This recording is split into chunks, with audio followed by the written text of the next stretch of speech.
اعوذ باللہ من الشیطان الرجیم، بسم اللہ الرحمن الرحیم۔ عزیز بہنوں اور بیٹیوں، السلام علیکم ورحمۃ اللہ وبرکاتہ۔ جب سے محرم شریف کی پہلی تاریخ کا آغاز ہوا ہے، یہ سوال کئی مرتبہ دہرایا گیا ہے میرے سے، کالا لباس زیب تن کرنا کہ آیا ان ایام میں جائز ہے یا نہیں۔ اگر اسے آسان لفظوں میں اس کا جواب دیا جائے مختصر ترین الفاظ کی صورت میں تو ہے جی بالکل اجازت ہے، لیکن اس کے ذیل میں ہم نے چند چیزوں کو دیکھنا ہے۔ سب سے پہلے ہمارے لیے رہنمائی کے لیے اللہ کے محبوب صلی اللہ علیہ وسلم کے وسیلے سے جو چیز ذریعہ ہے وہ ہے قرآن اور حدیث سے مبارکہ۔ نبی رحمت صلی اللہ علیہ وآلہ وسلم کی حدیث سے مبارکہ ہے، من تشبہ بقوم فہو منہم۔ سنن ابی داؤد شریف کے اندر یہ حدیث پاک موجود ہے۔ اس کا ترجمہ یہ ہے کہ جو کسی قوم کی مشابہت اختیار کرے یا کرے گا وہ انہی میں سے ہے۔ پھر ایک جگہ پہ نبی پاک صلی اللہ علیہ وآلہ وسلم نے یہود و نصارہ کے جیسا لباس استعمال کرنے سے ممانعت فرمائی اور ان الفاظ سے منع فرمایا کہ ان ھذہ من ثیاب الکفار فلا تلبسھا، کہ بے شک یہ کفار کے جیسا لباس ہے، اسے آپ نہ پہنو۔ یہ مسلم شریف کے اندر حدیث پاک موجود ہے۔ ان دو احادیث کی روشنی میں پیاری بہنوں اور بیٹیوں ایک بات یاد رکھنا کہ اللہ تعالیٰ نے زمین سے لے کر آسمان تک جتنی بھی اشیاء، چاہے وہ حیوانات ہوں، نباتات ہوں، جمادات ہوں، انہیں ایک مادہ ہی سے پیدا کیا ہے، مگر اس کے باوجود ہر چیز کی شکل و صورت مختلف بنائی تاکہ انسان، حیوان، چرند پرند، نباتات میں فرق قائم رہ سکے۔ اسی طرح ہر قوم کا تمدن، تہذیب اور لباس بھی دوسری قوم سے منفرد ہوتی ہے۔ اگر ہم ظاہری لباس کو چھوڑ کر عبادات ہی کی طرف دیکھیں تو میرے محبوب صلی اللہ علیہ وسلم سے بڑھ کر متقی اس کائنات میں کوئی بھی نہیں ہے۔ باوجود یہ کہ عبادت کے از حد شوقین ہوتے ہوئے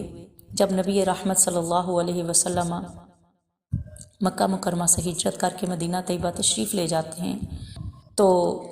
یہود کو عاشورہ کا روزہ رکھتے ہوئے صحابہ اکرام کے دل میں یہ خواہش پیدا ہوئی کہ وہ بھی اس دن کا روزہ رکھیں۔ اللہ کے محبوب صلی اللہ علیہ وسلم نے روزہ رکھنے سے منع نہیں فرمایا، لیکن تاکید فرما دی کہ ایک دن کا روزہ نہ رکھیں کیونکہ یہ قوم یہود سے مشابہت ہے، بلکہ آپ نے فرمایا کہ ایک دن پہلے یعنی 9 یا 11 کا روزہ ساتھ ملا لیں تاکہ مشابہت قائم نہ رہے۔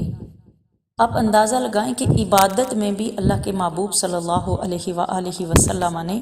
حالانکہ اس میں کوئی غلط بات نہیں تھی، اللہ کی رضا کے لیے بندے نے روزہ رکھنا ہوتا ہے، اس کے باوجود محبوب صلی اللہ علیہ وسلم نے وہ عبادت کہ جس میں غیر مسلمین کی مشابہت ہو اس عبادت کو ادا کرنے سے بھی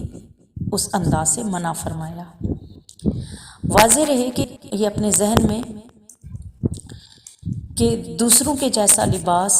اور ان کی مشابہت اختیار کرنا، چاہے وہ مذہبی لحاظ سے ہو یا مسلکی لحاظ سے، یہ درست نہیں ہے۔ اور اس میں ہم فرق کیوں قائم رکھیں، اس کی کچھ وجوہات ہیں۔ ایک یہ کہ غیر کی مشابہت اختیار کرنا یہ انسان کی غیرت کے خلاف ہے۔ نمبر 2، اگر ہم کسی غیر کا لباس اختیار کرتے ہیں تو حقیقت میں ان کی سرداری اور برتری کو تسلیم کرنے کا ایک رعب انسان کے دماغ پہ چھا رہا ہوتا ہے۔ اور نمبر 3، اپنی کمتری، اپنی غلامی اور اپنی مرعوبیت کا ایک احساس انسان کے اندر پیدا ہوتا ہے۔ اور سب سے بڑی بات کہ اس تشبہ، اس مماثلت کا ایک نتیجہ یہ بھی ہوگا، ہم اس معاشرے میں دیکھتے ہیں کہ آہستہ آہستہ انسان ان لوگوں کی مشابہت ظاہری لباس میں اختیار کرتے کرتے دلی میلان کا بھی رجحان پیدا ہونے کا خطرہ ہے۔ جیسا کہ اللہ تعالیٰ قرآن پاک میں ارشاد فرماتے ہیں، وَلَا تَرْكَنُوا إِلَى الَّذِينَ ظَلَمُوا فَتَمَسَّكُمُ النَّارُ وَمَا لَكُم مِّن دُونِ اللَّهِ مِّنْ أَوْلِيَاءَ ثُمَّ لَا تُنصَرُونَ۔ اس کا مفہوم یہ ہے کہ تم ان لوگوں کی طرف مت جھکاؤ اختیار کرو جنہوں نے ناانصافی کی، ظلم کیا، غلط راستہ اختیار کیا، غلط مسلک کا اس کو اختیار کیا، ورنہ تمہیں آگ چھو لے گی اور اس لمحے اس اللہ کے عذاب سے تمہیں اللہ کے علاوہ نہ کوئی بچانے کے لیے دوست ہوگا اور نہ ہی اس سے بچنے کے لیے تمہاری مدد کی جائے گی۔ سورہ ہود کے اندر اللہ کریم نے ارشاد فرمایا۔ عزیز بیٹیوں، ان دو احادیث اور آیت کریمہ کے بیان کے بعد میں اصل بات کی طرف آنا چاہتی ہوں کہ بنفسی ہی کالا لباس پہننے میں نہ کوئی گناہ نہ کوئی حرج ہے اور نہ اس کے بارے میں کوئی وعید نازل ہوئی ہے۔ اگر ہم نبی رحمت صلی اللہ علیہ وآلہ وسلم کی حیات مبارکہ میں دیکھیں تو جب آپ مکہ مکرمہ میں فاتحانہ انداز میں داخل ہوئے تھے تو اس وقت آپ کے سر انور پہ کالے رنگ کا امامہ شریف موجود تھا، اور یہ فتح اور خوشی کے لمحے کی بات ہے۔ لیکن چونکہ ہمارے اس موجودہ دور میں اس لباس کی رنگت کو سوگ، ماتم، افسوس، پریشانی کی ایک علامت سمجھا جاتا ہے، اور اگر دیکھا جائے تو ایک مسلک نے اسے ماتم اور سوگ کا ایک لبادہ بنا کر اوڑھنا بچھونا بنا لیا ہے۔ اس حوالے سے اگر ہم دیکھیں تو کیا قرآن پاک اور احادیث شریفہ کی روشنی میں ہمیں کوئی رہنمائی ملتی ہے؟ جی ہاں، سوگ ہم کتنی مرتبہ، کب، کہاں، کیسے کر سکتے ہیں؟ نبی رحمت صلی اللہ علیہ وسلم نے فرمایا، آپ کی حدیث کی روشنی میں یہ معلوم ہوتا ہے کہ کسی بھی خاندان، گھر،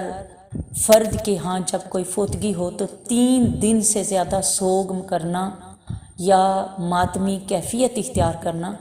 یہ منع ہے۔ ہاں، ایک ہستی ہے جسے 3 دن سے زیادہ سوگ منانے کی اجازت ہے، اور وہ ہے بیوہ۔ وہ جب تک اس کی عدت مکمل نہ ہو وہ حالت سوگ میں رہے گی۔ اب ہم اگر اس محرم شریف کے حوالے سے دیکھیں تو حضرت امام حسین رضی اللہ تعالی عنہ کے غم میں ماتمی رنگ، یہ لباس اختیار کرنا، کیا یہ درست ہے؟ اس کے لیے میں آپ کو ایک چیز کی طرف توجہ دلانا چاہوں گی۔ حضور نبی رحمت صلی اللہ علیہ وسلم تشریف فرما ہے۔ حضرت ام سلمہ فرماتی ہیں کہ حضور کی بارگاہ میں حضرت جبریل امین تشریف لائے اور آپ کو ایک شیشی عطا فرمائی، تو آپ کو کچھ خبر دی تو نبی رحمت صلی اللہ علیہ وسلم انتہائی رنجیدہ ہوئے، یعنی کہ حدیث شریف کے الفاظ کا مفہوم عرض کر رہی ہوں۔ آپ بہت پریشان ہوئے، آپ کی آنکھوں سے آنسو نکل آئے۔ حضرت ام سلمہ نے عرض کیا، یا رسول اللہ صلی اللہ علیہ وسلم، پریشانی کی وجہ؟ تو آپ نے فرمایا کہ مجھے ابھی جبریل امین نے یہ شیشی عطا فرمائی ہے، اس میں کربلا کے میدان کی مٹی ہے، اور ساتھ ہی خبر دی ہے کہ یا رسول اللہ صلی اللہ علیہ وسلم، یہ جو آپ کی گود میں بچہ ہے جس کو آپ اتنی شفقت اور محبت کا اظہار کر رہے ہیں، اس کو آپ کی جماعت کے لوگ، آپ کے امت کے لوگ شہید کر دیں گے، اور اس کی نشانی یہ ہے کہ یہ اس بوتل کے اندر جو مٹی ہے، جب اس کا رنگ سرخ ہو جائے گا اس وقت آپ کی شہادت واقع ہو جائے گی۔ اب یہ آپ کی شہادت کی بات تھی، سوگ منایا، کیسے اللہ کے محبوب صلی اللہ علیہ وسلم کی آنکھوں سے آنسو نکلے، آپ انتہائی رنجیدہ ہوئے۔ لیکن یاد رکھیں، حضرت امام حسین رضی اللہ تعالیٰ عنہ کی ولادت مبارکہ 4 ہجری کو واقع ہوتی ہے، اور حضور علیہ الصلوۃ والسلام کی حیات مبارکہ میں یہ سال، یہ دن، یہ مہینہ کم سے کم 6 مرتبہ آیا، لیکن ان 6 مرتبہ میں آپ کی والدہ ماجدہ کی حیات مبارکہ میں 6-7 مرتبہ یہ واقعہ، یہ دن آیا، لیکن ان میں سے کسی بھی ہستی نے، ہمارے لیے حرف آخر عنوادہ نبوت صلی اللہ علیہ وسلم یہ نا، ان میں سے کسی کے ایک چھوٹے سے عمل سے بھی یہ ثابت نہیں ہوتا کہ انہوں نے اس دن کو شہادت امام حسین رضی اللہ تعالیٰ عنہ کے سوگ کی کیفیت میں نہ یہ لباس پہنا، نہ یہ آہوزاری کی، نہ یہ کیفیت اختیار کی۔ اور اس کے بعد اگر دیکھا جائے حضرت امام حسین رضی اللہ تعالیٰ عنہ کے خانوادے کو جو بچا کچا قافلہ تھا، ان میں سے بھی کسی نے ایسا عمل اختیار نہیں کیا۔ لہٰذا اس پس منظر میں اگر دیکھا جائے بھی نفس ہی کالا لباس پہننے میں تو کوئی حرج نہیں، لیکن موجودہ زمانے میں کالے لباس کو چونکہ ایک مسلک نے اختیار کر رکھا ہے، اور اس مسلک کا نظریہ یہ ہے کہ ہم سوگ میں پہنتے ہیں، اور یہ نظریہ سراسر غلط ہے، لہٰذا اس نظریے کی پیروی میں استعمال کیے جانے والا لباس اہل سنت والجماعت کے نزدیک یہ درست نہیں ہے۔ ان کے مسلک کے لوگ اگر پہنتے ہیں، یہ ان کا اپنا معاملہ ہے، وہ اپنے ائمہ کی اقتداء میں جو بھی کریں، لیکن اہل سنت والجماعت کے دوسرے مسالک کے لیے وہ تشبہ، وہ لباس، وہ مشابہت اختیار کرنا کسی بھی لحاظ سے درست نہیں۔ لہٰذا جو لوگ یہ بار بار سوال مجھ سے کرتے ہیں کہ ہمیں بتائیں کہ اگر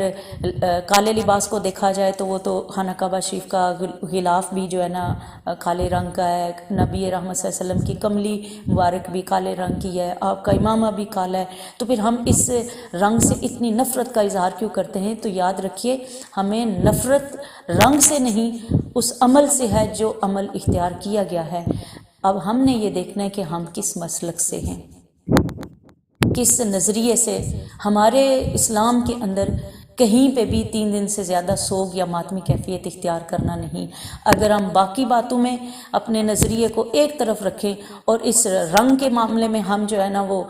سستی اختیار کریں اور کوتاہی اختیار کریں اور اس کو